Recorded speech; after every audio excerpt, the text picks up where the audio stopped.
سوال یہ پوچھا گیا ہے کہ علامہ صاحب یہ بتائیں کہ عورت اگر آرٹیفیشل جیولری یا زیورات پہن کر نماز پڑھتی ہے تو شرعاً اس کا حکم کیا ہوگا؟ حضرت یہ ذہن میں رکھیں کہ ہمارے فقہاء نے بالخصوص فتاوی عالمگیری کے اندر جلد نمبر 5 کتاب الکراہیہ کے اندر آپ نے ارشاد فرمایا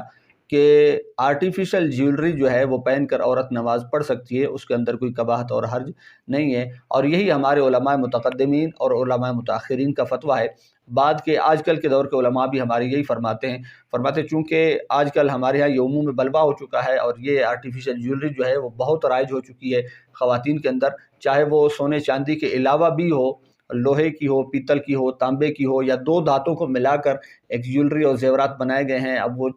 چاہے وہ انگوٹھی کی صورت میں ہے یا جو کانٹے ہوتے ہیں، جھمکے ہوتے ہیں، ان کی صورت میں ہے یا زیورات کی صورت میں ہے، اگر وہ پہن کر نماز پڑھتی ہے تو نماز ہو جائے گی، لیکن احتیاطاً اگر اتارے تو زیادہ بہتر ہے کہ اس میں نماز کا جو شوق و ذوق ہے اس میں بھی اضافہ ہوگا اور اس میں توجہ بھی زیادہ نہیں ہٹے گی، کیونکہ آج کل زیادہ بھاری جیولریاں جو آتی ہیں، اسی طرح کانٹے آتے ہیں، اسی طرح ہاتھ کے جو کنگن وغیرہ ہوتے ہیں یا انگوٹھیاں ہوتی ہیں وہ بھاری قسم کے آ رہے ہیں، اور نماز میں اٹھتے بیٹھتے حرکات و سکانات اور ارکان ادا کرنے میں دقت بھی ہوگی اور ذہن بھی ہٹے گا اور توجہ بھی اس سے ہٹ جائے گی۔ اسی طرح پھر رکعتوں کے بھولنے کی، تعداد کے بھولنے کی، نماز کے اندر جو تسبیحات ہیں ان کے بھولنے کی، اسی طرح فاتحہ شریف ہے، سورت ہے، اس کے بھولنے کا پھر یہ خدشہ ہوگا۔ اتار دے تو زیادہ بہتر ہے، اتار کر نماز ادا کرے گی تو اس میں ثواب بھی زیادہ ہے اور پھر اس میں ذوق اور شوق کا بھی اضافہ ہوتا ہے، لیکن اگر پہن کر بھی وہ نماز پڑھتی ہے تو بہرحال اس کی نماز ہو جائے گی، اس میں کوئی حرج نہیں ہے۔ اللہ پاک ہمیں دین کی سمجھ و فہم عطا فرمائے، آمین۔